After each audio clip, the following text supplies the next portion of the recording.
一位巡抚为救油锅中的亡妇，竟发现那阎罗判官活生生的就在阳间。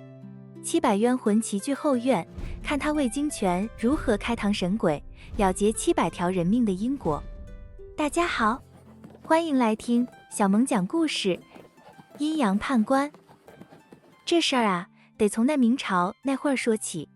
说有这么一位巡抚大人，那官做的是高高在上，威风八面，瞧着是风光的很。可谁能想到，这么个一跺脚地都会颤的大官，却让连日的噩梦给折腾的吃不香睡不着。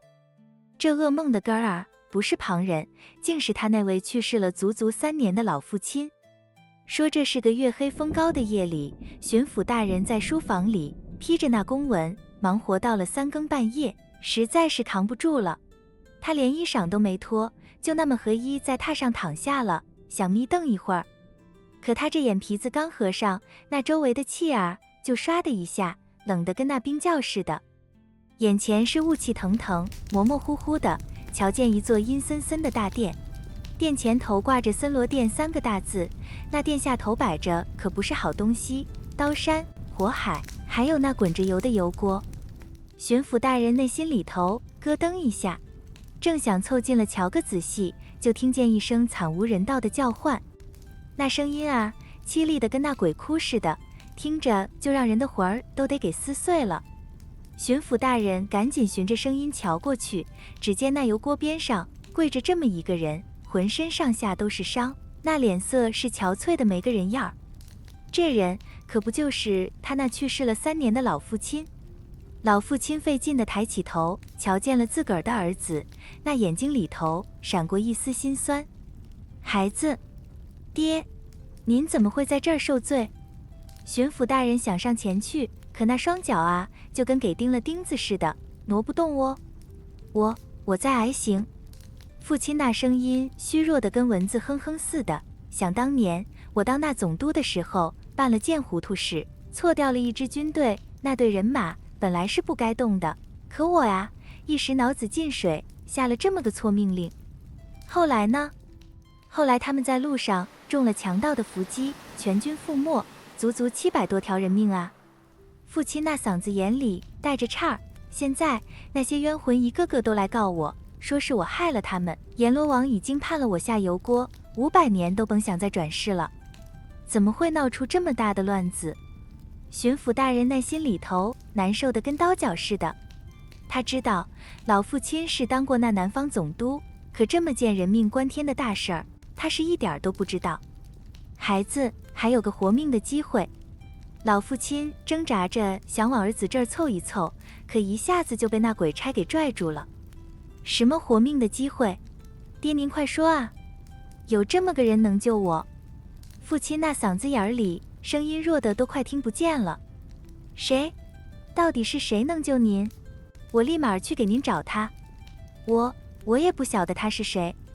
父亲喘着粗气，只知道他在阳间也是个吃官饭的。孩子，你得留个心眼儿，瞧着来来往往的官儿，可千万要给他找着。这话还没说完呢，2个牛头马面的鬼差就上来了，用那铁叉子一下子就把老父亲给架了起来。时辰到了，该下油锅了。不，爹！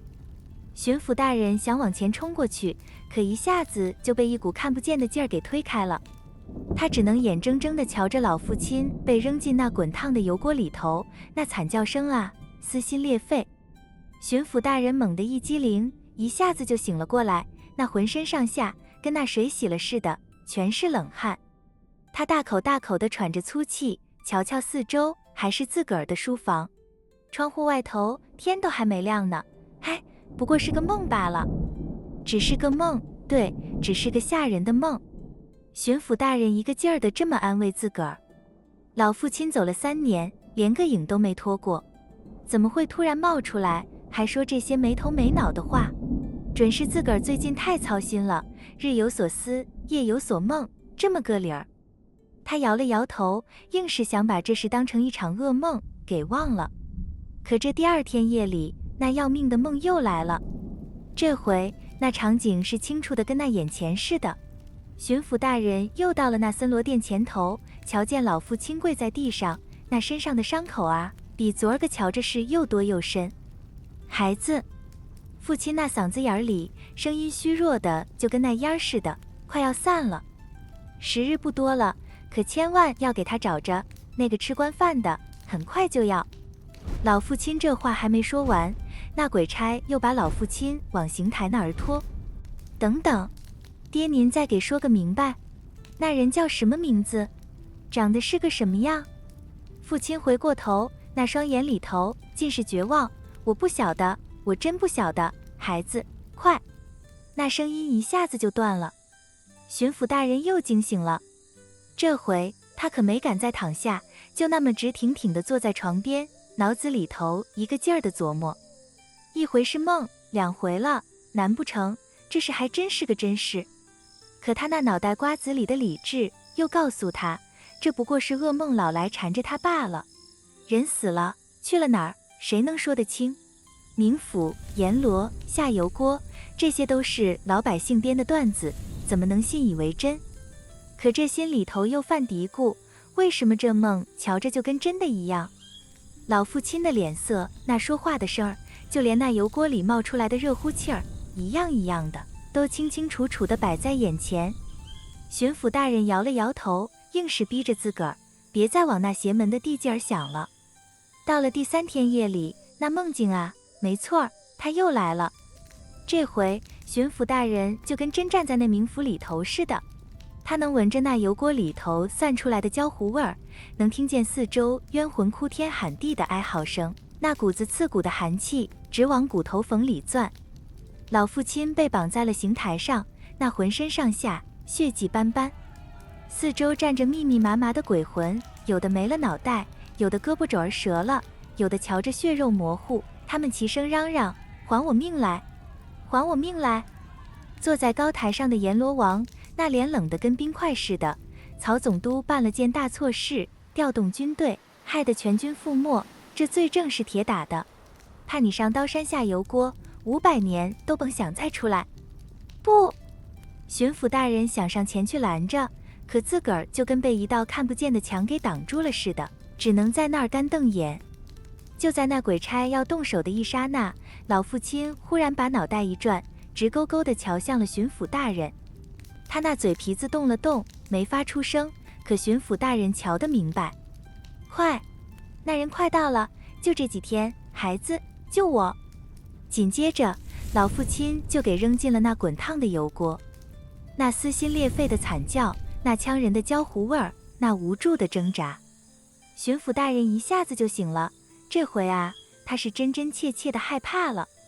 他点着了那蜡烛火，瞧着窗户外头那黑漆漆的夜色，那双手啊直打哆嗦。连续3个晚上都是这么个梦，而且一回比一回瞧着真，一回比一回清楚。要是这事真是老父亲托梦，那可怎么办？要是只是个噩梦，怎么会像活了一样？老父亲说有这么个吃官饭的能救他，而且就这几天就要到了。巡抚大人一琢磨，最近还真有一波子官员要从这儿经过，有管着粮食银子的，有到处瞧瞧看看的，还有奉了圣旨办差的。他一咬牙，就这么下了个决心，甭管信不信，要是真有这么个人来，就得多留个心眼儿。反正小心驶得万年船，准没错。万一呢？万一老父亲真的在挨那油锅的苦呢？果然，过了3天，就有官员来了。回禀大人，押运粮饷的未经全到了。巡抚大人正在那儿批公文，听见这话，手里的笔微微的一停。未经全，他那心里头猛地就是一跳，难不成就是这小子？各位看官，瞧瞧，那油锅前的火光，那老父亲绝望的眼神，还有那句就这几天的救命嘱托，如今这未经全，偏巧再说的时辰就来了。这巡抚大人内心里头啊，疑团是越滚越大。他要怎么拿捏，怎么瞧明白，这管着粮饷的芝麻官，就是那个能穿过阴阳，救人活命的大人物呢？好了，今儿个的故事就先说到这儿，咱们下回阴阳判官接着给您细细的唠。